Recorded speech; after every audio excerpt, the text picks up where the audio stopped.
Just Tak pergi pernah sana. nampak kau bawa kereta. Tak pernah nampak aku bawa kereta sebab aku tak suka naik kereta. Kau balik kau bawa kereta. Tak nak. Nanti yang kat depan tu nanti jadi apa gitu. Okay.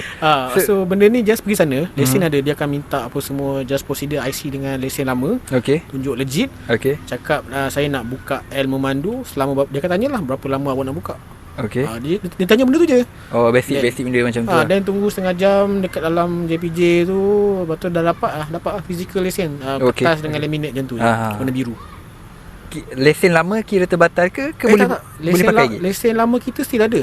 The L is for B full only. Oh, okay. So itu adalah kau punya legit, kau punya pass. Kira kau ada 2 lesen lah. Yes. Okay. Lesen motor masih motor tu memang tak ada apa. Motor kecil dengan motor besar. Yes, 250 ke bawah. Tak ada masalah nak bawa.